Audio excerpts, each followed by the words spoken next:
이스라엘 자손이 여호와의 목전에 악을 행하여 자기들의 하나님 여호와를 잊어버리고 바알들과 아세라들을 섬긴지라.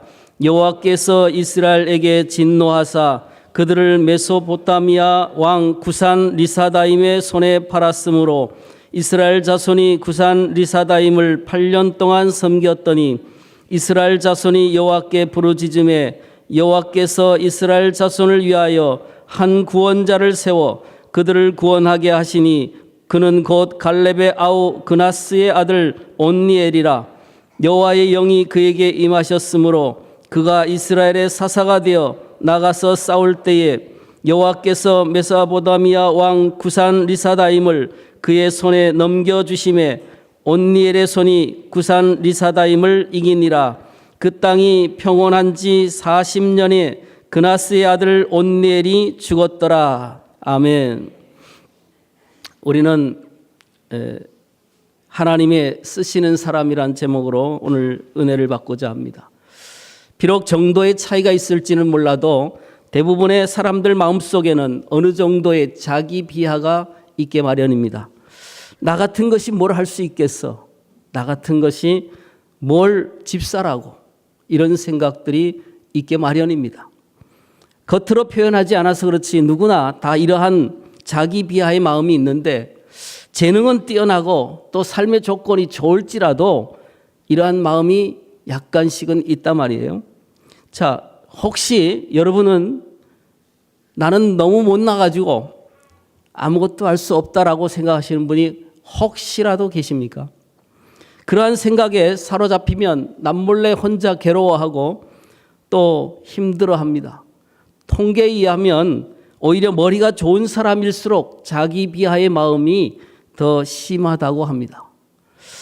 나는 남보다 못하다, 나는 아무것도 할 수 없다, 이런 생각을 하고 포기를 한다는 거죠. 지나치게 외적인 조건에 신경을 쓰는 사람들이 많이 있습니다. 그런데 과하게 좋은 차를 타고 과하게 집과 외모와 학벌과 그리고 이런 자기가 못하면 자녀들에게 그것을 시켜서 모든 것을 전심전력해서 쏟아붓는 그런 경향으로 나타납니다. 좋은 뜻에서 그렇게 할 수도 있지만은 마음이 그 속에 들어가 보면 바로 그런 자기 비하의 마음이 있기 때문이다. 그렇게 말합니다. 그걸 감추기 위해서 화려하게 포장을 한다는 거죠. 자, 그런데 이런 자기 비하의 마음이 신앙생활에도 똑같이 영향을 준다는 겁니다. 나는 죄가 많아서 나는 아무것도 할 수 없고 나는 못나서 하나님이 사용할 수 없다라고 생각한다는 겁니다. 그래서 교회 안에서 뭔가를 시키면 아유 목사님 제가 뭘 할 수 있겠습니까? 이건 두 가지 중에 하나입니다. 정말 못해서 못한다고 사양하는 것일 수 있고 하나는 자기 비하의 마음 때문에 안 하려고 하는 것이에요. 여러분 하나님이 부르심에 있어서 올바른 반응을 하는 것은 너무나도 중요합니다. 이스라엘 백성들의 가만히 보면 지도자인 모세 역시 그러했다는 사실을 우리가 알 수가 있습니다. 여러분 모세가 하나님의 부르심을 받았을 때 뭐라고 했습니까? 아유 하나님 나는 말을 잘 못하는 사람인데 내가 어찌 거기 가서 이스라엘 백성들을 인도하겠습니까? 난 못해요. 그랬거든요. 내가 어떻게 하겠습니까? 라고 할 때 이게 모세의 마음이었다면 하물며 저와 여러분의 마음은 어떠하겠습니까? 사실 그는 아마도 40년 동안 어떻게 하나님께 잘하려고 하다가 살인자가 되어서 도망해서 40년 동안 광야에서 있었던 그 시간 때문에 그는 그와 같은 마음을 가졌을 것입니다. 우리에게도 그러한 나는 죄인이고 부족하고 단점이 많은 인간이기 때문에 나는 할 수 없다라고 하는 생각도 있을 것이고 또 사탄이 공격해서 자기 마음에 비하를 가질 수도 있습니다. 자, 오늘 본문에 보면 3명의 사사가 나타납니다. 물론 3장 전체를 통해서 말이죠. 여기 보면 이 온니엘과 에훗과 삼갈이라고 하는 사사가 나타나는데 이 세 사람을 부르심을 하나님께서 통해서 오늘 우리에게 무엇을 말씀하고 있는가 한번 생각해 보려고 합니다. 첫째, 온니엘을 통해서 한번 보십시오. 온니엘이 누군가 9절 하반절에서 이렇게 소개하고 있습니다. 갈렙의 아우 그나스의 아들 온니엘이라 이렇게 표현하고 있습니다. 여러분, 여호수아와 함께 이스라엘 백성들을 가나안 땅으로 이끌었던 갈렙의 동생, 그러니까 그 가족은 대단한 유명한 가족인 것은 틀림없을 것입니다. 그 사촌 동생이니까 온니엘 역시 좋은 가문에서 태어났다라고 볼 수 있단 말이죠. 경건한 부모 밑에서 자랐다고 볼 수가 있습니다. 이것은 대단히 축복이 아닐 수가 없습니다. 여러분, 혹시 그러한 부모가 있다면 감사하시기 바랍니다. 혹시 그런 부모가 없다면, 내가 첫 번째로 예수를 믿었다면 그런 부모가 되시기를 바랍니다. 자녀들에게 그런 축복의 부모가 돼야 된단 말이죠. 자, 그런데 온니엘이 좋은 가문에서 태어났을 뿐만 아니라 용기가 넘치는 능력 있는 사람이었습니다. 그는 이미 사사가 되기 전에 기럇 세배를 쳐서 상급으로 그 갈렙의 딸 악사를 아내로 얻을 정도로 용기가 있는 사람이었습니다. 그 당시에는 친족끼리 결혼하는 것이 문제가 될 게 없었기 때문에 성경을 보면서 이게 무슨 소리지? 사촌하고 결혼을 하나? 이렇게 볼 수가 있습니다만은, 아무튼 그래서 10절에 보면 여호와의 영이 그에게 임하셨으므로 그렇게 시작하고 있습니다. 좋은 가문에서 태어났을 뿐만 아니라 그는 부모의 좋은 신앙을 이어받았고, 그래서 성령께서 날마다 그와 함께함을 체험하며 살았던 사람이라 그런 말이죠. 하나님은 이런 분들을 들어 사용하신다. 믿습니까? 성령의 충만함을 받고 신앙적으로 경건한 가정의 자녀를 사용하신다 그 말이죠. 두 번째로 오늘 사용한 사람은 에훗입니다. 그런데 이 에훗은 온니엘로 인해서 40년 동안 평안이 찾아왔는데, 첫날부터 말씀드렸지만 평안이 찾아오면 또 어떻게 한다고요? 우상을 숭배하고, 그러면 결국은 노예 생활로 들어가는데, 결국 모압 왕 에글론에게 18년 동안이나 그들은 노예 생활을 하게 됩니다. 자, 그래서 12절에 보면 이스라엘 자손이 또 여호와의 목전에 악을 행하니라. 이스라엘 자손이 여호와의 목전에 악을 행함으로 여호와께서 모압 왕 에글론을 강성하게 하사 그들 대적하게 하시매, 또 14절에도 이에 이스라엘 자손이 모압 왕 에글론을 몇 년을 섬기니? 18년을 18해 동안 섬기니 그랬어요. 그러니까 이스라엘 백성들은 18년 동안 많은 공물을 바쳤습니다. 근데 15절에 보니까, 이하에 보니까 이 에훗이 공물을 가지고 바치러 가는 대장이 됐습니다. 그리고 공물을 가지고 돌아오는 동안에 다시 에훗은 에글론 왕을 만나러 독대를 요청합니다. 사실 금방 공물을 받고 기분이 좋아진 왕이 평소 같으면 독대를 신청받지 않습니다. 그런데 기분이 좋았으니까 그래 오라고, 만나자고. 그리고는 모든 사람을 다 물리칩니다. 1대1로 만났을 때 이 에훗이 어떻게 하는가? 여러분, 에글론 왕을 혼자서 말이죠, 만나고 죽이는 거죠. 자, 그런데 이 에훗이 누구냐라는 것을 15절은 이렇게 말하고 있습니다. 이스라엘 자손이 여호와께 부르짖음에 여호와께서 그들을 위하여 한 구원자를 세우셨으니 그는 곧 베냐민 사람 게라의 아들 에훗이라. 근데 그 다음 말이 중요하죠. 뭐라고 돼 있어요? 왼손잡이 에훗이라. 그렇게 돼 있습니다. 왼손잡이로 소개하고 있어요. 무엇을 말하냐면 그 당시에 이 문학적으로 이걸 이해를 해야 됩니다. 여러분, 왼손잡이라고 하는 것은 지금은 과학적으로 증명되기를 더 머리가 좋기도 하고 특별한 재주를 가졌고 예술성이 있고 이런 얘기가 돼서 왼손잡이들이 지금은 많습니다. 그냥 왼손잡이를 허용합니다. 그죠? 부모들이. 그러나 수년 전만 해도 왼손으로 밥을 먹지 못하도록 묶어놓고 밥을 먹기도 했어요. 왼손은 묶어놓고 밥을 먹기도 했단 말이죠. 그런 기억이 여기 어르신들 가운데는 아마 들어보셨을 겁니다. 그런데 그 왼손이란 이유가 그렇게 그 당시에는 나쁘게 생각을 했습니다. 우리나라에도 그랬거늘 이스라엘 백성들도 똑같습니다. 왼손잡이란 이유로 결혼을 거절당하기도 하고 왼손잡이 때문에 굉장히 어려움을 겪었던 시절이 있고, 자, 그러니까 이 왼손잡이에 대한 편견이 세계적으로 옛날에도 많았습니다. 근데 아무튼 이 이스라엘 나라는 더욱더 심했습니다. 그래서 성경에 하나님이 우편에 앉아 계시고, 예수님이 하나님 우편에 앉아 계시고 이렇게 표현되어 있어요. 우편은 좋은 편, 왼편은 나쁜 편, 이런 사고방식이 있었다 그 말이에요. 그래서 왼손잡이는 능력이 없고 무능한 사람, 그렇게 비춰졌습니다.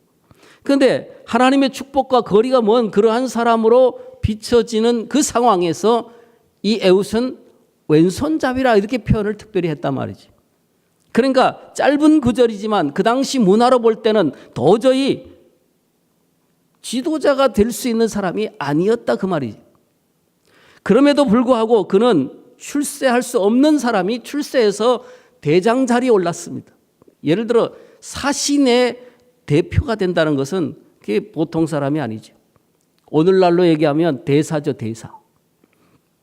그래서 이스라엘을 구원했다는 게 이게 오늘 본문의 이야기입니다. 그런데 대개 왼손잡이는 칼을 어디 찹니까?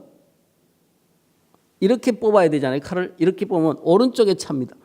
오른손잡이는 칼을 어디 차요? 왼쪽에 차. 왼쪽에 이렇게 차서 이렇게 뽑죠. 그러니까 그 왼손잡이이니까 오른손에다가 칼을 찼단 말이에요. 분명히 오른쪽에다가. 그리고 에글론 왕을 만나러 갔으니까 이게 뭐지 하고 그 에글론 왕이 생각을 했을 겁니다. 그런데 오른손을 아마 탁자에다 이렇게 탁 놓고 얘기를 했을지도 몰라요. 오른손을 잘 보여줬을 거란 말이죠.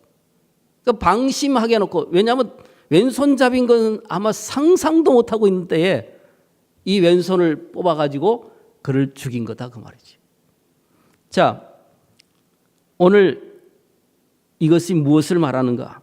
오히려 그 단점을 하나님의 영광을 위해서 사용했던 이 에웃의 이야기를 통해서 그는 자기의 단점을 극복하고 장점으로 만들어냈다는 것입니다.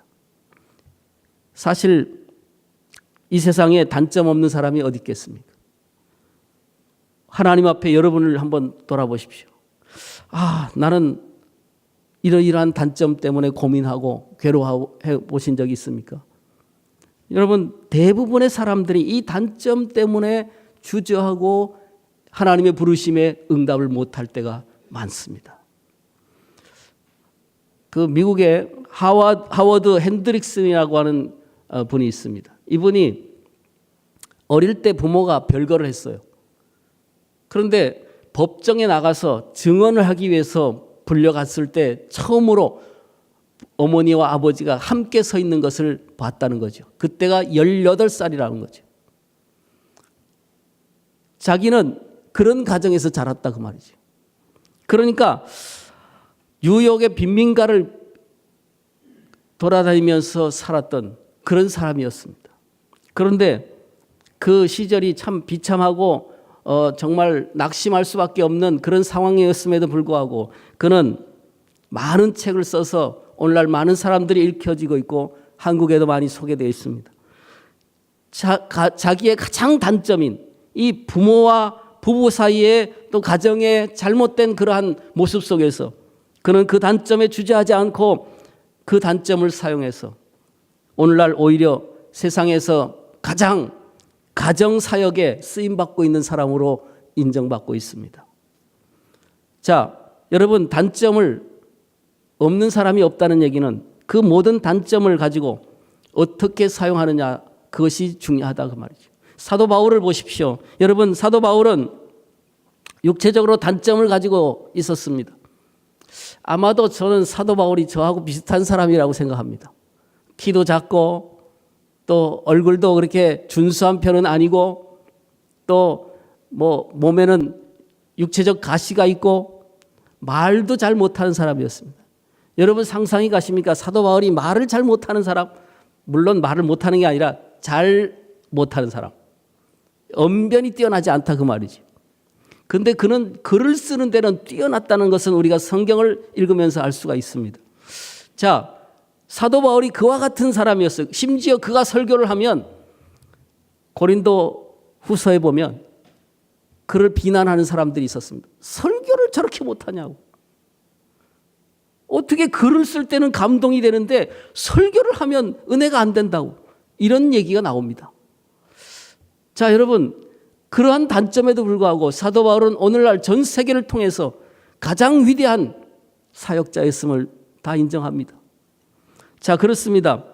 오늘 우리는 그 큰 단점을 가지고도 사실 예수 믿는 사람들을 옥에 가두고 또 예수님을 믿는 사람들을 잡으러 다니는 그런 사람이었습니다.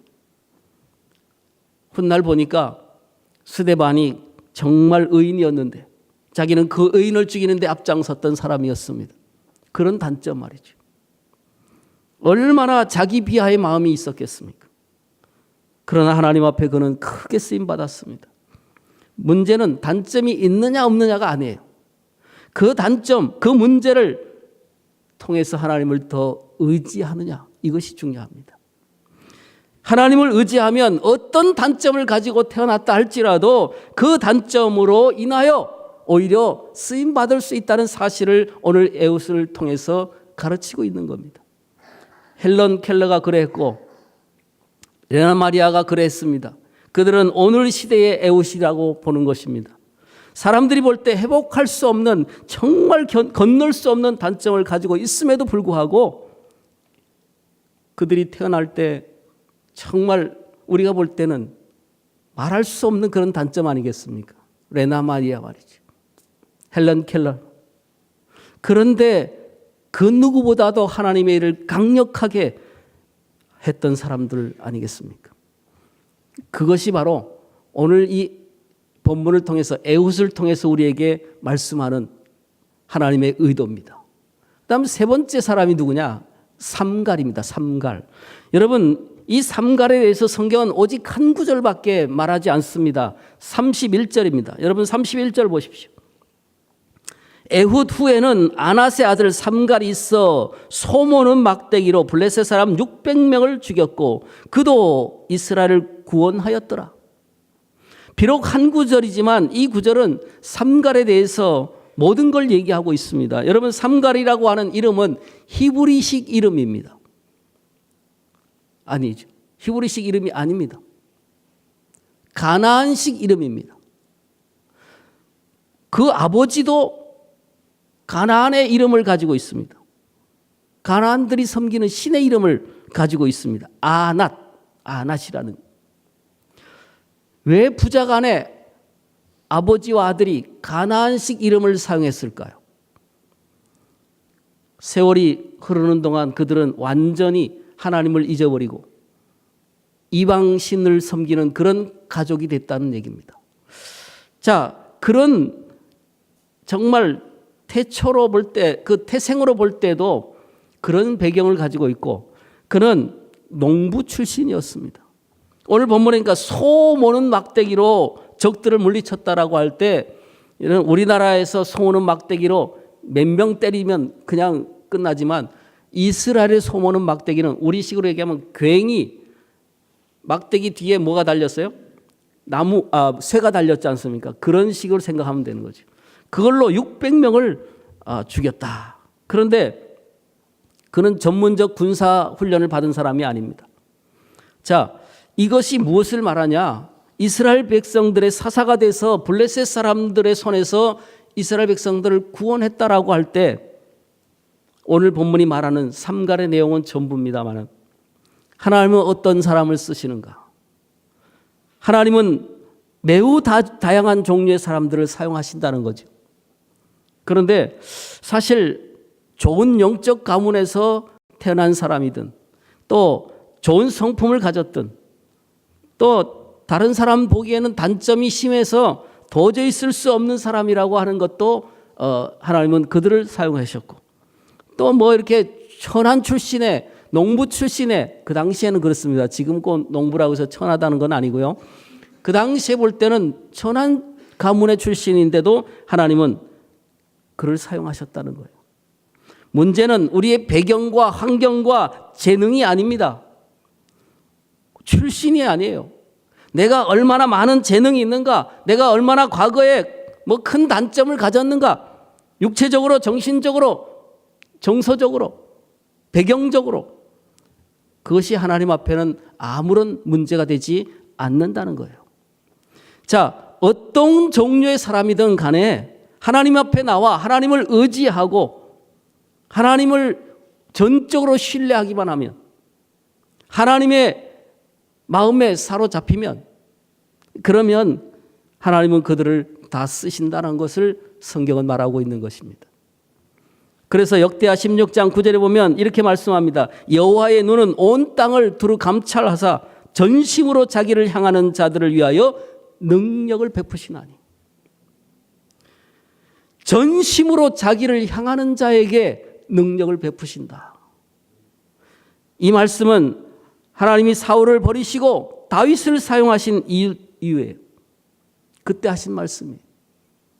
사울은 키도 컸고 그리고 보통 사람보다 머리가 하나 더 클 정도니까요. 얼마나 얼굴도 잘생겼는지 몰라요. 이스라엘의 초대 왕입니다. 그러나 그는 하나님 앞에 버림받았습니다. 그러나 목동인 다윗은 생각해 보세요. 아버지가 왕으로 세우는 지금 접견하는 그 자리에 잊어버릴 정도로 별 볼 일 없는 그런 사람이었습니다. 그런데 그가 왕의 후보로 되지도 못했는데 그가 왕이 됐습니다. 여러분, 다윗에게는 딱 한 가지가 더 있었습니다. 다른 사람이 없는. 그것이 무엇이었습니까? 하나님을 찾은 겁니다. 여호와의 눈은 온 땅을 감찰하사, 지금 이 시간도 성령께서는 우리를 감찰하고 계시고 어떤 사람을 찾고 있느냐? 가문이 좋은 사람, 단점이 없는 사람 아니에요. 그런 사람을 찾는 것이 아니라 오직 한 사람을 찾는데 그가 누구냐? 단점이 크더라도, 출신 내력이 좋지 않더라도 그의 마음속에 하나님을 향한 그 뜨거운 마음이, 열망하는 마음이, 주님을 앙망하는 그 마음이 있는가? 그것을 보는 것이죠. 살아계신 하나님을 갈급해하는 사람, 그를 하나님은 찾고 있단 말이지. 오늘 이 자리에 오신 것은 아마 그런 의미가 아니겠습니까? 남들이 다 잘 때 나는 나와서 하나님을 만나고자 하는 열망, 그것이 문제지요. 그러니까 내가 무엇을 할 수 있습니까? 하나님, 나를 써주십시오. 그런 마음, 하나님은 그것을 보시는 거예요. 이 땅에 내 삶의 조건을 더 좋게 만들기 위해서, 그래서 혈안이 되어 있는 사람들이 아니라 하나님은 그가 찾는 사람을 통해서 찾은 즉시 그를 사용하셨습니다. 여러분의 가정에, 또 이 사회에, 이 교회에 사사가 필요한 시대입니다. 여러분 모두가 다 사사로 부름받기를 바랍니다. 사사가 뭐라 그랬어요? 첫날 사사는 심판자, 또 판결자, 그렇습니다. 이 세상을 심판하는, 물론 심판의 의미는 우리가 심판하는 게 아니라 구별하고 분별하고 판단하고, 그러니까 우리가 바로 이 사회의 사사들이 돼야 되고, 우리가 바로 이 교회의 사사가 돼야 되고, 우리가 바로 여러분 가정의 사사들이 돼야 된단 말이죠. 하나님은 오늘도 삼가를 찾으시고 에웃을 찾으시고 온니를 찾고 계십니다. 오늘 이 자리에 있는 우리 모두가 하나님을 앙망함으로 이 짧은 세상을 살아가는 동안 세상에 업적을 남기려고 애쓰지 말고 교회와 가정과 세상을 구원하는 하나님의 사사들이 다 될 수 있기를 주의 이름으로 축원합니다.